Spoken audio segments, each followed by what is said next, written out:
Bonjour, ici Olivier Roland, bienvenue dans cette nouvelle vidéo. Je me trouve actuellement à Puerto Princesa, qui est la capitale de Palawan, une province des Philippines. Et aujourd'hui, j'ai rencontré quelqu'un qui m'a inspiré la vidéo que je fais pour vous.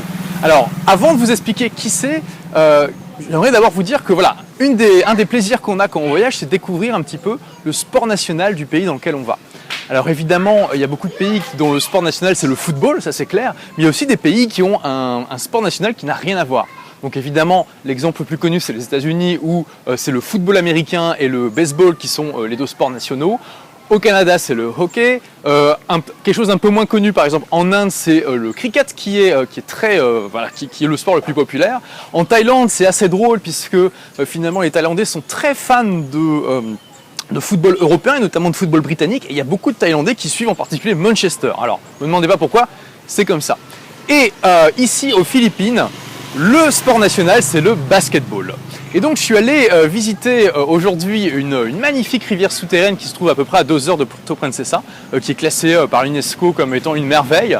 Et dans notre groupe, il y avait une star du basket ici, un Chris Ellis. Et quand je vous dis une star, c'est vraiment une star. Imaginez, c'est comme si en France, j'avais été visiter quelque chose et que dans mon groupe, il y avait eu Zinedine Zidane. C'était exactement la même chose.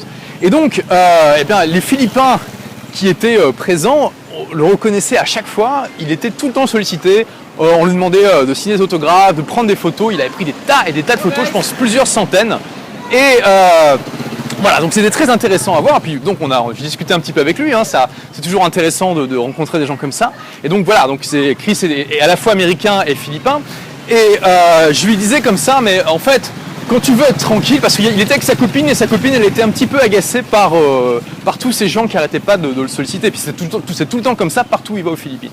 Alors je lui disais, mais Chris, en fait, toi quand tu veux être tranquille, tu dois partir dans un pays étranger où il n'y a pas de Philippins, où on va te laisser tranquille. Et il me dit, oui, c'est vrai, mais j'adore ça, j'adore avoir tous ces fans qui viennent me voir. Je lui dis, oui, je peux comprendre, ça fait plaisir d'avoir autant de personnes qui viennent te solliciter. Mais il m'a dit, oui, mais c'est pas seulement ça.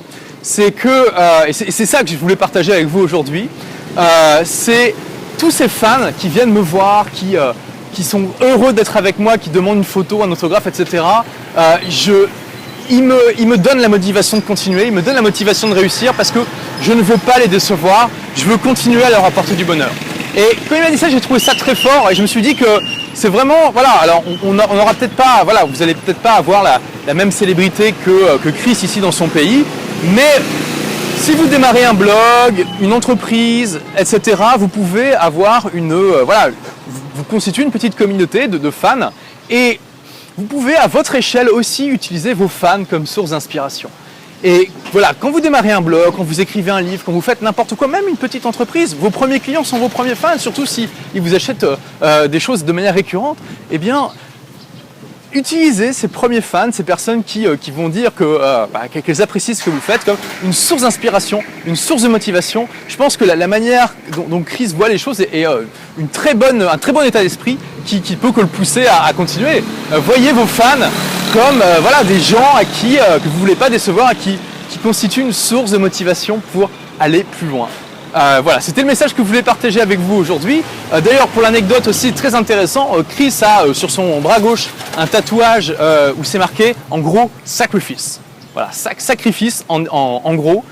Donc ça c'était la petite anecdote que je vous laisse pour méditer. Donc merci d'avoir suivi cette vidéo. Si vous voulez en voir d'autres, il faut vous abonner en cliquant sur la petite icône qui se trouve en haut à droite de votre écran juste là.